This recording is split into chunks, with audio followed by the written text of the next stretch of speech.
cold wind, frost cracking. Before Kratos ever swung the Leviathan Axe, before its icy edge carved a place into Norse legend, this weapon already carried centuries of tension, prophecy, and hidden purpose.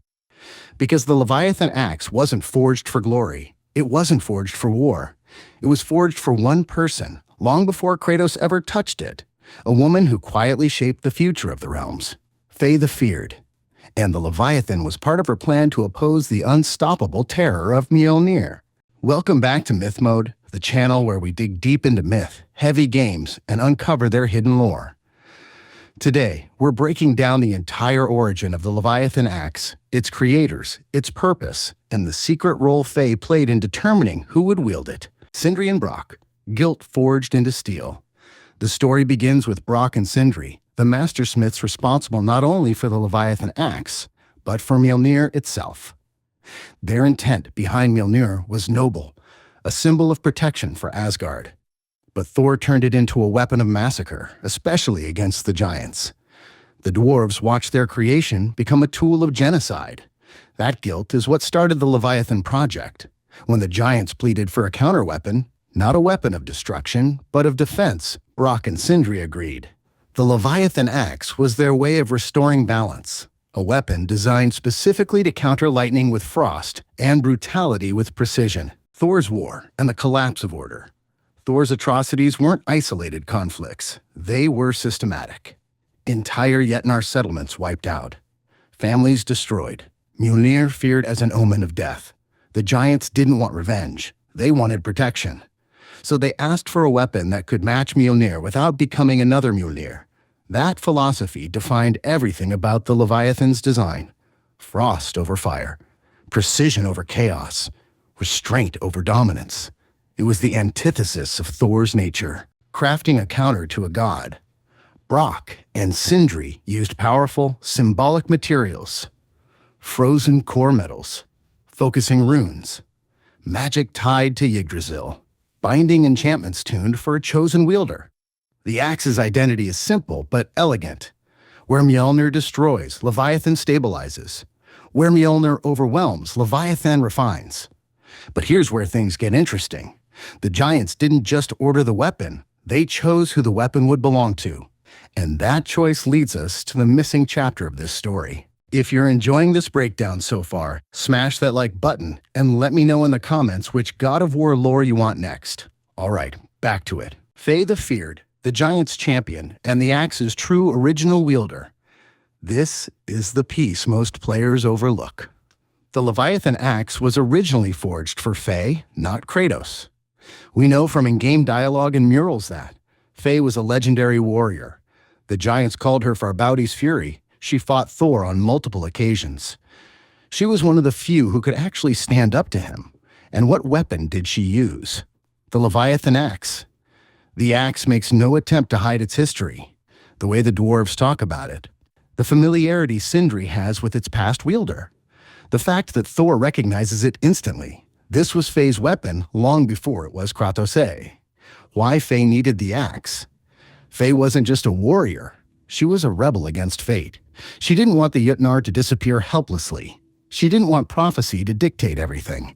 The Leviathan gave her something no giant had before, a fighting chance against Thor and Asgard. But after learning the full prophecy of Atreus, Faye changed her mission. She realized that violence alone wouldn't save her people. So she hid the giants. She hid herself. She hid her son. And she hid the axe. Why she chose Kratos? Faye knew exactly who Kratos was.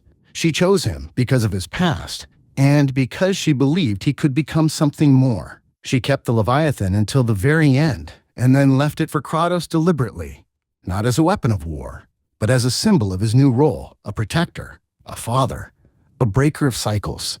Faye didn't just pass Kratos a weapon, she passed him a responsibility. The axe was never meant for the giants. The giants commissioned the Leviathan Axe, but they never intended to wield it themselves. By the time the dwarves forged it, the Mjölnir already knew their future was collapsing. Odin's pressure, Thor's attacks, and their own prophetic visions told them they wouldn't survive long enough to use a weapon like this. So instead, The giants designed the Leviathan for someone outside the tapestry of their fate, someone fate couldn't predict, influence, or trap. Their murals and prophecies hinted at three things. 1. A foreign god holding the Leviathan. The giants foresaw a figure who didn't belong to their realm at all, someone who carried the presence of another world, another pantheon, and another destiny. Kratos fit that perfectly, a variable the Norse prophecy system simply couldn't account for. 2. A father-son journey. Their visions didn't show a lone warrior. They showed a pair, a parent and a child, learning from each other, changing each other, and shaping the realms together. The Leviathan would become a symbol of that bond, a stabilizing force as they walked into a fate neither Odin nor the Norns expected. 3. A warrior who could defy fate simply by existing. The giants needed someone who wasn't written into their story, someone who could break cycles instead of repeating them. Kratos, a god who had already destroyed one pantheon and walked away from destiny, was exactly that kind of anomaly. The axe as a final safeguard. To the giants, the Leviathan wasn't just a weapon. It was a last attempt to redirect fate, a tool to guide power into the hands of a person who could actually change the path ahead. And Faye made that possible. Faye knew all of this. She knew the giant's plan, she knew the axe's destiny, and she understood who was meant to carry it next. By leaving the Leviathan to Kratos, she connected the giant's final hope, the dwarves' act of redemption, and the family who would shape the future of the realms. She became the bridge between the axe's creation and its true purpose, ensuring the Leviathan ended up exactly where the giants always intended. A weapon of discipline meets a warrior seeking control. The Leviathan Axe isn't alive, but it resonates. It enhances the traits its wielder already carries. For Kratos, that's restraint, purpose, a desire to protect Atreus. Faye knew the axe would match Kratos' evolution. She knew he could wield power without abusing it. Unlike Thor, Kratos doesn't swing the axe to dominate. He swings it to preserve. And that is exactly the wielder the Leviathan was designed for. Beyond Faye, beyond Kratos, the Leviathan is more than a weapon now. It's a legacy. Forged by dwarves seeking redemption, used by Faye in her fight for the giants, passed to Kratos to protect their child and future. Going forward, it might become the new cornerstone of balance in the Norse realm, a weapon defined not by power, but by how power is used. And that is the full origin of the Leviathan Axe, a story of guilt, rebellion, prophecy, and a mother's final plan. If you enjoyed this video, make sure to subscribe to MythMode for more deep lore breakdowns and mythology-rich analysis.